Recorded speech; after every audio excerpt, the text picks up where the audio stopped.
이 시간 하나님께서 우리에게 주시는 말씀은 로마서 8장 26절로 30절까지입니다. 신약 성경 250면에 있습니다. 로마서 8장 26절로 30절까지 하나님의 말씀을 제가 봉독해 드리겠습니다. 이와 같이 성령도 우리의 연약함을 도우시나니 우리는 마땅히 기도할 바를 알지 못하나 오직 성령이 말할 수 없는 탄식으로 우리를 위하여 친히 간구하시느니라. 마음을 살피시는 이가 성령의 생각을 아시나니 이는 성령이 하나님의 뜻대로 성도를 위하여 간구하심이니라. 우리가 알거니와 하나님을 사랑하는 자 곧 그의 뜻대로 부르심을 입은 자들에게는 모든 것이 합력하여 선을 이루느니라. 하나님이 미리 아신 자들을 또한 그 아들의 형상을 본받게 하기 위하여 미리 정하셨으니 이는 그로 많은 형제 중에서 맏아들이 되게 하려 하심이니라. 또 미리 정하신 그들을 또한 부르시고 부르신 그들을 또한 의롭다 하시고 의롭다 하신 그들을 또한 영화롭게 하셨느니라. 아멘. 오늘 말씀을 생각하면서 따라하겠습니다. 모든 것이 합력하여 선을 이룰 것을 믿습니다. 아멘. 여러분 설날 명절이 즐겁죠? 반응이 좀 시원치 않은 것 같습니다. 사실 오랜만에 가족과 친지, 이웃을 만나는 것이 다 즐겁지만은 한편으로 명절이 만약 즐겁지 않은 사람들도 많이 있습니다. 시대가 많이 바뀌었다고 하지만은 여전히 명절의 갈등이 존재하는 것은 사실입니다. 지난 주간에 이 목회 데이트 연구소에서 발표한 내용인데요. 이혼한 돌싱, 돌아온 싱글이라고 그러죠. 옛날 말로 하면은 이혼녀, 이혼남, 이것을 좀 좋은 말로 하면은 돌싱이라 그럽니다. 다시 싱글로 돌아갔다. 그래서 이 사람들에게 전 배우자와 이 결혼 생활 중에 이 부부 사이에서 가장 빈번하게 일어나는 갈등 요인이 무엇인가, 이것에 대해서 조사를 해보았습니다.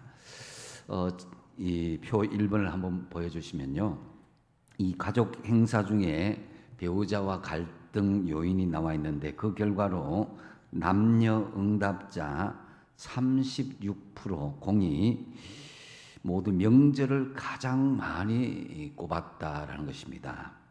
그만큼 명절이 부부 갈등의 주요 원인이 되고 있다는 것을 여전히 보여주고 있습니다. 남성은 명절 다음으로 이 처부모의 생일 등 처가의 각종 기념일 25%, 부부의 생일 21% 순이고요. 또 여성의 경우에는 시가의 제사 26%, 시부모의 생일 등 각종 기념일 19%로 순으로 높게 응답되었습니다. 그만큼 남녀 간의 차이가 여전히 존재하고 본가와 시가 간의 입장 차이가 존재하고 있음을 볼 수가 있습니다. 또한 한 가지 더 또 질문을 했습니다. 두 번째 표에 보면은 명절 관습 중에 시급히 개선돼야 될 것이 무엇인가? 이혼한 남녀들이 생각하는 우리나라의 명절 관습 중에 시급히 개선돼야 될 점이 무엇인가에 대해서 조사를 했는데요. 그 결과는 이 남성의 경우에 복잡한 의례가 35%로 가장 많이 응답했고요. 다음으로 과도한 음식 장만 26%, 여성 중심 준비가 18% 이렇게 나와 있습니다. 반면에 이 여성은 38%가 대리 효도를 1위로 뽑았습니다. 이는 본인이 직접 효도하지 않고 배우자, 즉 아내를 시켜서 대신 효도하려는 것을 일컫는 것, 이것이 시급히 개선돼야 된다라는 거죠. 남자들이 좀 찔리는 그런 내용이기도 합니다만은 그 외에 시부모의 갑질이 20%, 22%, 여성 중심의 명절 준비가 18% 이런 순으로 나와 있습니다. 이처럼 우리나라의 전통적인 미풍양속인 명절이 이 부부 갈등의 주요 원인이 된다는 것은 이제 무시할 수 없는 사실입니다. 이 명절 갈등이 급기야 가정폭력과 이혼으로 연결되는 것은 주변에서도 많이 보아왔습니다. 이런 의미에서 적어도 우리 성도들은 평화로운 이 가정 문화, 부부 관계를 위해서라도 명절에 제사 문화를 예배 문화로 바꿔야 하는 것이 절대적으로 필요할 것입니다. 아마도 시댁에서 제사를 지내는 여자 성도들 가장 원하는 바가 바로 예배 문화로 바꾸는 것이다라고 할 수 있습니다. 중요한 것은 전통 명절이 잘못된 것이 아니라 바로 우리의 관점을 바로 가지는 것입니다. 진정한 선대 어르신에 대한 효도와 섬김은 큰 무덤을 조성하고 죽은 귀신에게 제사를 하는 것이 아니라 살아 계실 때에 어르신들을 잘 섬기고 효도를 다하고 돌아가신 어르신들의 좋은 전통을 대대로 세워나가는 것이 진정한 효의 실천이요 조상에 대한 섬김과 존경의 자세일 것입니다. 이 명절에 온 가족 친지들을 믿음으로 합심 가정을 이루기 위해서 더 기도하고 더 힘쓰시는 저와 여러분 되시기 바랍니다. 특별히 먼저 믿은 우리 성도들이 믿지 않는 가족 친지들을 이해하고 품어주고 보다 긍정적인 관점으로 바라보는 시각이 있었으면 좋겠습니다. 여러분 두 손으로 한번 손깍지를 한번 딱 껴보세요. 기도하듯이. 예. 어떤 분들은 이 오른손 엄지가 위에 올라오는 사람이 있고 어떤 사람들은 왼손이 위에 올라오는 사람이 있을 것입니다. 반대로 한번 손깍지 한번 껴보세요. 반대로. 좀 어색하죠, 그죠? 예. 늘 하는 기도 손에서 반대로 하니까 좀 어색합니다. 이처럼 이 습관이란 한 번 들면 한없이 편하기도 하고 또 반대로 하면은 불편한 것이 우리의 삶이기도 합니다. 그래서 한번 익숙해진 습관을 바꾸기란 굉장히 어렵습니다. 우리는 은연중에 습관화되고 익숙해진 것은 맞는 것이고 습관화되지 않고 어색한 것은 틀린 것이다 이렇게 오해하기 쉽습니다. 우리가 세상에서 승리하는 삶을 살아가기 위해서는 이 보는 관점을 바르게 세울 필요가 있는데요. 이것을 우리는 발상의 전환이라든지 인식의 전환이다 이렇게 말을 합니다. 그래서 쉬운 말로 마음의 채널이라고 하는 표현을 쓸 수도 있을 것입니다. 우리가 TV를 보면서 리모컨을 채널을 바꿀 수 있는 것처럼 우리 마음이라는 채널을 얼마든지 정말 믿음의 관점에서 또 긍정적인 관점을 가지고 바꿀 수 있는 부분이 있다는 거죠. 그래서 믿음 안에서 겪는 고난 무조건 나쁜 것이고 힘든 것이고 어려운 것이 아니라 믿음 안에서 우리의 관점으로 바라보면 얼마든지 그것이 하나님의 사랑이요 하나님의 은혜가 될 수 있음을 우리가 바라볼 수 있어야 된다는 거죠. 오늘 본문의 배경을 보면은 당시 로마 교회 성도들은 다른 어떤 교회의 성도들 시기보다도 심한 박해를 받는 시대에 살았습니다. 로마의 글라우디오 황제 때는 로마에서 유대인 성도들이 추방을 당하게 되었습니다. 기독교인이라는 것만으로도 미움을 받고 사회적, 경제적으로 큰 불이익을 당하게 되었습니다. 이에 바울은 박해와 고난당하는 성도들에게 모든 것이 합력하여 선을 이룬다는 요지로 그들을 격려하고 위로하고 믿음의 발상을 긍정적인 발상으로 바꿀 것을 요청하고 있는 것을 볼 수가 있습니다. 그렇다면 우리가 합력하여 선을 이루기 위한 조건이 무엇이겠습니까? 오늘 본문 말씀에 보면 먼저 성령님의 도우심을 구하는 것이 중요함을 말씀하고 있습니다. 26절 같이 한번 읽어보겠습니다. 시작. 이와 같이 성령도 우리의 연약함을 도우시나니 우리는 마땅히 기도할 바를 알지 못하나 오직 성령이 말할 수 없는 탄식으로 우리를 위하여 친히 간구하시느니라. 아멘. 하나님은 우리를 질그릇 톡이라고 그랬어요. 그러니까 우리는 언제든지 부스러지기 쉽고 깨지기 쉬운 존재라는 것입니다. 조금만 과로해져 쓰러지기도 하고 건강 자랑하다가 금방 이 죽음을 맞이하는 경우도 볼 수가 있습니다. 육적으로, 영적으로, 인격적으로 모두가 약한 모습을 가지고 있는 것이 우리 인간들의 모습인 것이죠. 그렇지만 우리 인간은 약하지만 우리 속에 성령님이 도우실 때에 우리 인간은 결코 약하지 않음을 본문에서 말씀하고 있습니다. 성령님께서 우리의 연약함을 도우십니다. 할렐루야. 나는 약하지만 성령님이 우리의 약한 체질을 도우신다는 거예요. 왜 우리가 기도하는 것인가? 우리가 원하는 것을 이루기 위한 것도 있지만 결국 우리가 연약하기 때문입니다. 약하기 때문에 주님 나를 도와주십시오. 주님 나를 불쌍히 여겨달라고 기도하는 것입니다. 바로 연약한 사람들이 주님 앞에 기도할 때에 성령께서 친히 그 마음을 아시고 도와주신다라는 것입니다. 우리가 가끔씩 큰 어려움에 당할 때에 깊은 영적인 기도를 들을 때가 있습니다. 들을 때에 어떤 미사 여구가 나타나지 않습니다. 그저 눈물만 하염없이 나오고 하나님 이름만 부르고 끙끙 앓는데 그때에 성령께서 말할 수 없는 탄식으로 우리에게 힘이 되어 주시고 기도하여 주시는 것을 느낄 수가 있습니다. 그래서 여러분, 오직 성령이 말할 수 없는 탄식으로 우리를 위하여 친히 간구하시느니라. 기도는 그래서 나 혼자 하는 것이 아니라는 것입니다. 성령의 역사로 말미암아서 내 안의 기도를 온전케 하시는 성도의 기도를 돕는 성령님의 도우심에 따라서 기도하는 저와 여러분 되시기 바랍니다. 그런데 기도는 사실은 이 생각보다는 쉽지 않습니다. 물론 우리가 평소에 표면적인 기도, 이것은 10분, 20분 하는 건 쉽지만 깊은 기도의 단계를 들어가려고 하면은 노동보다도 어렵다는 것을 알 수가 있습니다.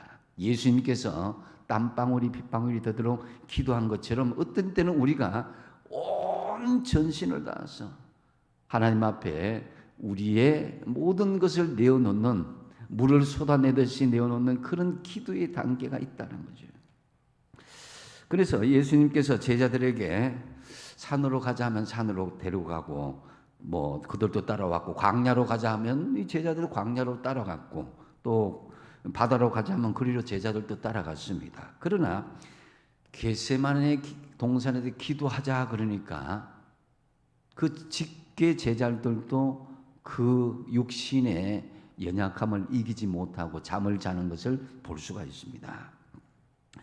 이 기도하는 것이 생각보다 쉽지 않기 때문에 우리는 더욱 기도에 매진할 수밖에 없는 것입니다.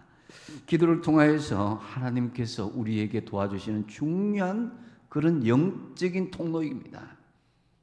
여러분들이 수도를 틀면 수도 꼭지가 이렇게 그 파이프라인을 통해서 이어졌는데, 그 파이프라인이 이 뚫히거나 막히게 되면은 이 수돗물이 나오지 않게 되듯이 우리가 영적으로 하나님과 잇대어서 기도하지 않으면은 하나님의 은혜와 역사를 체험할 수 없게 되는 것입니다. 더더군다나 사단은 기도를 계속하는 사람을 미워하고 방해하고 기도하는 사람들을 두려워하는 것을 볼 수가 있습니다. 왜 그렇습니까? 바로 하나님의 영과 교통하기 때문에, 성령님의 권능이 우리에게 임하기 때문에 두려워하는 것입니다. 오늘 본문 27절 말씀을 같이 한번 읽어보겠습니다. 시작. 마음을 살피시니가 성령의 생각을 아시나니 이는 성령이 하나님의 뜻대로 성도를 위하여 간구하심이니라. 아멘. 성령님, 하나님의 영은 하나님의 뜻을 알고 계신다는 거죠. 때때로 이해하기 힘든 고난과 어려움과 문제를 우리가 겪을 때가 있습니다. 그럴 경우에 정말 어떻게 기도해야 될지를 모릅니다. 하나님의 뜻을 알 수가 없을 때가 있습니다. 막연하나마 하나님의 뜻이 있을 것 같은데 그것을 알 수 없을 때 성령은 이미 하나님의 뜻을 알고 계신다는 거죠. 왜냐하면 성령과 하나님은 한 마음이고 한 삼위일체 하나님이기 때문입니다. 그래서 성령이 하나님의 뜻대로 성도를 위하여서 강구하시는 것인데요. 내가 이해할 수 없는 고난의 상황 가운데서도 성령은 나를 위해서 정확하게 기도하고 같이 간구하신다는 거죠.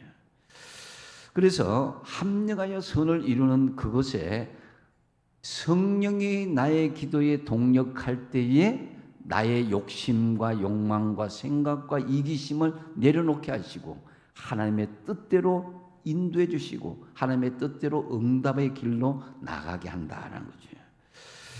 그래서 이 하나님의 뜻대로 성도를 위해서 성령이 강구한다는 말씀은 하나님의 관점에서 기도하고 나아가고 있다는 거죠. 여러분, 부모의 관점과 자녀의 관점이 다르듯이 하나님의 관점과 우리의 관점이 다를 수가 있습니다. 예수님께서 하나님께 드린 기도의 내용을 보면 그것을 잘 알 수가 있는데요. 마태복음 26장 39절에 보면 예수님께서 겟세마네 동산에서 이렇게 기도합니다. 내 아버지여, 만일 할만하시거든 이 잔을 내게서 지나가게 하옵소서. 이거 예수님의 관점입니다. 주님의 관점이죠. 그러나 나의 원대로 마시옵고 아버지의 원대로 하옵소서. 주님의 관점, 하나님의 관점인 거죠.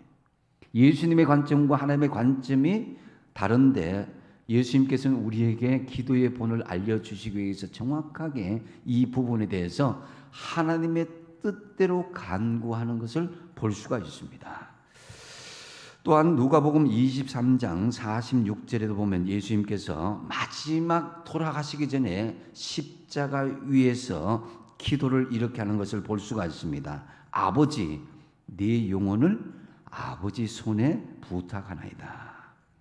이 역시 하나님, 이 죽음이 억울합니다. 왜 이렇게 됐습니까? 내 뜻이 아닙니다. 이게 아니라 자신의 뜻을 관철하는 것이 아닌 하나님의 뜻대로 마지막까지 구하는 것을 볼 수가 있습니다. 여러분, 성령님께서 지금도 우리를 도와주십니다. 우리를 도우시는 성령님을 의지하여서 기도하시기 바랍니다. 여러분, 성령님께서 그래 하시면 우리를 마땅히 기도할 바를 알지 못하고 왜 이런 상황이 우리에 지어진 걸 우리가 잘 알지 못하더라도 오직 성령님께서 말할 수 없는 탄식으로 우리에게 친히 간구하실 때에 그때에 하나님께서 합력하여 선을 이루시는 기도의 열매를 맺게 해주실 것입니다. 참으로 성령님의 도우심을 구하는 기도를 계속하심으로 합력하여 선을 이루시는 응답을 받으시기 바랍니다. 그리고 합력하여 선을 이루기 위한 또 한 가지 조건은 하나님을 사랑하고 그의 뜻대로 부르심을 잊고 사는 것입니다. 28절 같이 한번 읽어보겠습니다. 시작. 우리가 알거니와 하나님을 사랑하는 자 곧 그의 뜻대로 부르심을 입은 자들에게는 모든 것이 합력하여 선을 이루느니라. 아멘. 이 헬라어에서는 안다, 이 말은 경험적으로 안다라는 이 기노스코가 주로 쓰이고 있습니다. 그런데 여기에서 사용된 안다라는 말은 오이다라는 헬라가 쓰이고 있습니다. 이 오이다는 초경험적이고 하나님 주시는 지혜로 안다라는 그런 의미가 있습니다. 우리는 하나님을 경험적으로 아는 것도 있지만은 말씀과 지혜를 통해서 알아야 합력하여 선을 이루는 은혜를 체험하게 된다라는 것입니다. 여기서 장차 합력하여 선을 이루는 사람에 대해서 말씀하고 있는데요. 선을 합력하여 선을 이루는 사람이 어떤 사람이 되느냐? 바로 먼저 하나님을 사랑하는 사람이다. 28절 상반절에 하나님을 사랑하는 자라고 그랬는데 하나님을 사랑하는 사람이어야 합력하여 선을 이룬다는 거죠. 여러분, 명절이 되면 유산 문제로 많이 다투기도 하는데요. 부모들이 어떤 자녀들에게 유산을 물려주고 주고 싶겠습니까? 부모의 마음을 알고 부모를 진심으로 사랑하고 이해하는 자녀들에게 모든 유산을 물려주고 싶지 않겠습니까? 하나님의 마음도 마찬가지입니다. 우리의 믿음이 그저 형식적인 믿음이 아니라 하나님을 진심으로 사랑하고 하나님의 마음을 아는 자에게 하나님께서 가장 좋은 것으로 채워주지 않겠습니까? 그래서 우리가 사실은 내가 먼저 사랑하는 것 같지만 성경에 보면은 하나님이 사실 우리를 먼저 사랑하신 것을 볼 수가 있습니다. 요한일서 4장 19절에 보면은 우리가 사랑함은 그가 먼저 하나님이 먼저 우리를 사랑하셨음이라 그랬습니다. 우리가 먼저 하나님을 사랑하는 것이 아니라 하나님이 먼저 우리를 사랑하셨다는 것입니다. 우리가 죄인 되었을 때 여전히 죄인 가운데 있을 때 네가 회개하면 내가 너를 사랑하리라, 회개하면 내가 너희를 하나님의 자녀로 받아주리라, 이게 아니라 회개와 상관없이 네가 회개하기만 하면은 내 용서의 문은 활짝 열렸다는 것입니다. 이게 하나님의 마음인 것이죠.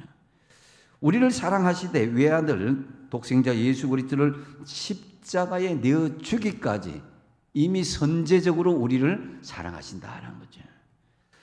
그래서 우리는 믿음으로 말미암아 하나님의 자녀가 되었고 믿음으로 구원에 이르게 되었는 것인데요.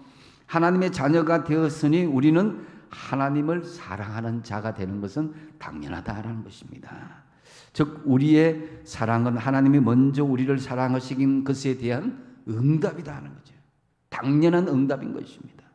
나를 구원하시기 위해서 먼저 인간의 몸을 입고 죽으신 주님을 사랑하는 사람에게 하나님은 합력하여 선을 이루신다는 거죠.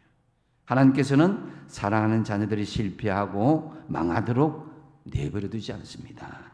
하나님을 더 사랑하시기 바랍니다. 하나님을 지금보다 더 사랑하시기 바랍니다. 그리고 하나님의 부르심을 입은 사람이 합력하여 선을 이룬다고 28절 중반절에 보면 곧 그의 뜻대로 부르심을 입은 자들에게 합력하여 선을 이룰 것을 말씀하고 있습니다. 그래서 우리가 이 대통령의 부름을 받게 되고 직장 상사에게 부름을 받고 또 배우자에게 부름을 받는 것도 큰 축복이고 영광인데 하물며 하나님의 부르심을 받은 것이 얼마나 큰 영광이겠습니까? 여러분 한 사람 한 사람 하나님의 부름받은 존재임을 믿으시기 바랍니다. 그래서 그 부르신 우리에게 집사의 직분을, 장로의 직분을, 권사의 직분을, 찬양대원의 직분을, 교사의 직분을, 남성교회의 구역 여러 직분을 우리에게 주신 거예요. 다 하나님께서 우리를 하나님의 뜻대로 지금 이 자리에 불러주셨다는 거죠. 이것이 바로 소명의식이라고 하는 겁니다. 하나님의 부르심을 입은 사람이 합력하여 선을 이룬다는 것인데요. 여기에서 합력은 헬라어로 수넬게오라고 그럽니다. 이 순이라는 것은 with 함께라는 뜻이고 엘게오라는 것은 일한다는 것입니다. 그래서 수넬게오라는 뜻은 함께 일한다라는 그런 의미인 것이죠.